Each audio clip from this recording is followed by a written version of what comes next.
అమరావతిలో భూ సమీకరణ ముగిసి భూ సేకరణ దిశగా అడుగులు వేస్తున్నటువంటి ప్రభుత్వం మీద జగన్ తీవ్ర స్థాయిలో స్పందించారు.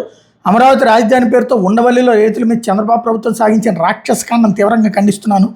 తమ కుటుంబాలకు జీవనాధారమైన కొద్దిపాటి భూములను ఇచ్చేది లేదని రైతులు స్పష్టంగా చెప్తున్నారు.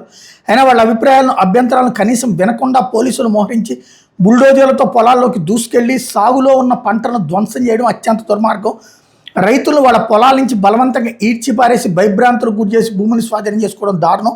బాధితులు అత్యధికులు సన్నా చిన్నకారు రైతులే. వాళ్ళ కుటుంబాలకు ఆ కొద్దిపాటి భూమి ఆధారం. ఆ భూమితోనే పిల్లల్ని చదివించుకుంటున్నారు.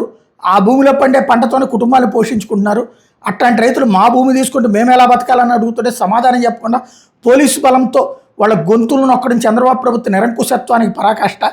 వాళ్ళు పెట్టిన పెట్టుబడి ఏమవుతుంది? ధ్వంసం చేసిన పంటలకు ఎవరు పరిహారం చెల్లిస్తారు? రైతుల జీవనాధారం నాశనం చేసే అధికారం ఈ ప్రభుత్వానికి ఎవరిచ్చారు? రాజధాని పేరుతో గతంలోనే వేల ఎకరాలు తీసుకున్నారు. మొదటి భూములు ఇచ్చిన రైతులకే దిక్కు లేకుండా చేసిన ఈ ప్రభుత్వం ఇప్పుడు మళ్ళీ కొత్తగా భూముల కోసం ఎందుకు రైతులు వెంటాడుతోంది? రైతులపై పోలీసులు ప్రయోగించడం ఏంటి?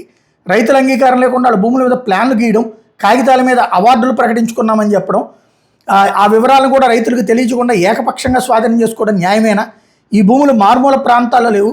విజయవాడ కోతవేడు దూరంలో, చెన్నై కోల్కతా జాతీయ రహదారికి అత్యంత సమీపంలో, తాడేపల్లి నగర ప్రాంతానికి ఆనుకుని ఉన్న అత్యంత విలువైన భూములు ఇవి. మార్కెట్లో భారీ ధరలు పలికే ఈ భూములకి అరకొర విలువను మీరే నిర్ణయించుకుని రైతుల సమ్మతి లేకుండా వాటిని లాక్కోవడం వెనక ఎవరి ప్రయోజనాలు ఉన్నాయి? రైతుల భూములు తీసుకుని భవిష్యత్తులో ఎవరికి కట్టబెట్టాలనుకుంటున్నారు? అసలు లబ్ధిదారులు రైతులా లేక చంద్రబాబు అస్మదీయులా? రైతుల భూములను బలవంతంగా లాక్కుని వాళ్ళని రోడ్డు మీద పడేసి వారి జీవితాలను దెబ్బతీస్తామని సహించేది లేదు.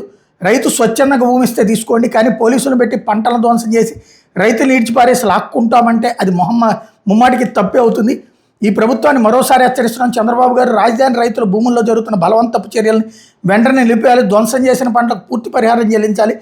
రైతుల అంగీకారం లేకుండా ఒక్క సెంటు భూమిని కూడా స్వాధీనం చేసుకోవడం సరికాదు. రైతుల హక్కులను కాపాడే పోరాటంలో వైఎస్ఆర్ కాంగ్రెస్ పార్టీ వాళ్ళకి అండగా నిలుస్తుందని ప్రకటించారు.